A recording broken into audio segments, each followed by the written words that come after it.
إذا الأمجاد قد عظمت.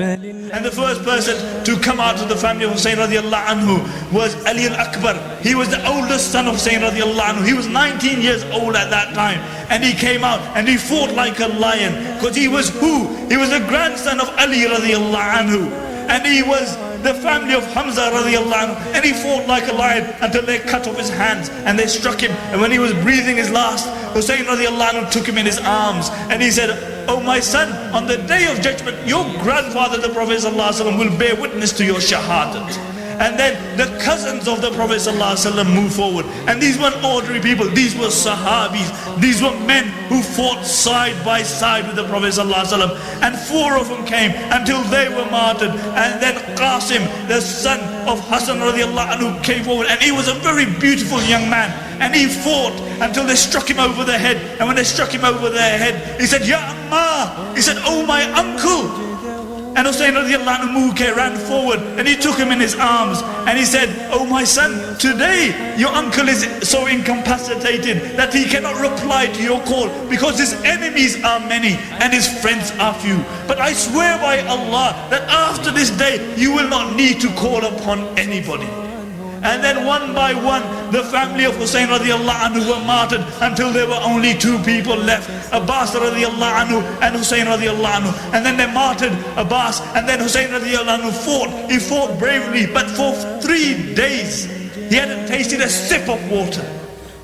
And he fought as brave as he could, but for 3 days he hadn't tasted a sip of water until finally he retreated and he went into his camp.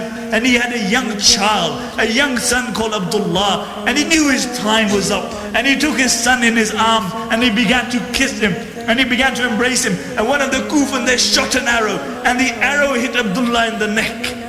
And Hussain radiallahu anhu, he put Abdullah to the floor and he lifted his hands to the sky and he said, "Allahumma sabbirna ala al-qadha, Allahumma sabbirna ala al-qadha, Allahumma sabbirna ala al-qadha." He said, "Oh Allah, give us sabr upon your decree. Oh Allah, give us sabr upon your decree." A man who's in this state, but he's still turning towards Allah subhanahu wa ta'ala. And one of the Kufans mentions, "And I swear by Allah, I have never seen a man as brave as Hussain.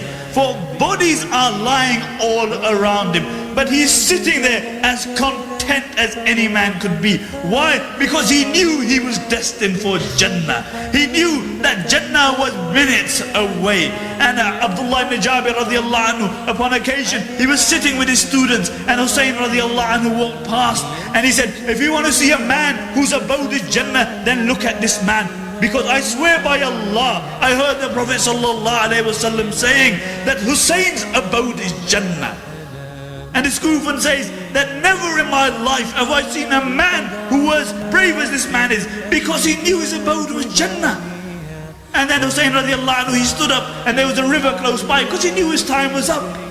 And he walked toward the river to drink some water. And one of the Kufans, they shot an arrow and it hit Hussain radiallahu anhu and he fell to the floor.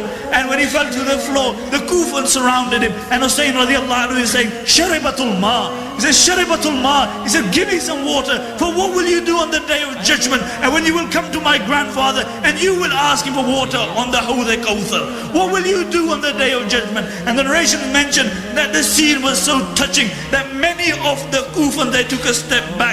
Until Shimr said, "What you waiting for? Finish him off." And can you imagine the scene?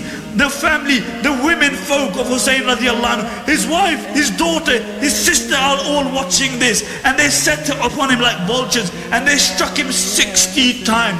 But it didn't finish there. Why? Because the Prophet ﷺ said that Allah has a certain station for people and often they cannot attain this station through their own deed. So Allah puts them through trials and tribulations. And then one of the Kufans, they grabbed his head and the other one removed his head from his body. What head was this?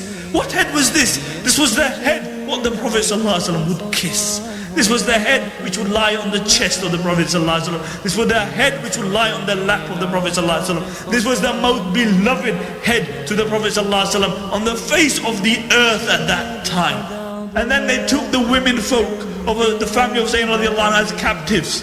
And when Zainab radiallahu anha, the sister of Hussain radiallahu anha, she walked past the bodies and they beheaded every single one. Uncontrollably she started be saying, Ya Muhammadah, Ya Muhammadah, Salla alayka malaikatu sama, Hadul Hussainu bil ara, Muzammilu bil dama, Muqatta'ul adha, Ya Muhammadah, Ya Muhammadah, Inna banataka sabaya, wa zuriyataka muqattala. She said, oh my grandfather, the Prophet sallallahu alaihi wasallam, oh my grandfather, may the angels of the sky send salutations upon you.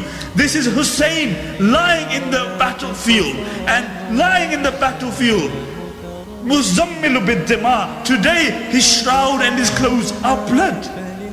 Muqatta'ul adha, and his limbs have been cut. What they did is after they killed Hussain radiallahu anhu, they made horses trample his body. Inna banataka sabaya. He said, oh my grandfather, today your daughters have become captive. Was zuriyataka muqattala, and your progeny has been killed. And the Kufan mentioned that even many of the soldiers, when they heard her say this, they lost control and they began to cry. And Allah didn't even give these people the tawfiq to bury Hussain radiallahu anhu until the Bani Asad came and they buried the bodies of Hussain radiallahu anhu. And when the Kufans found out, they set water over the body, over the place where the bodies were. And then one of the Bedouins from the Bani Asad, he came to this place. What was this place? This place was Karbala. Karbala. Karbala. فروح الفذ يعليها ليصبح همة تروي عن العلي.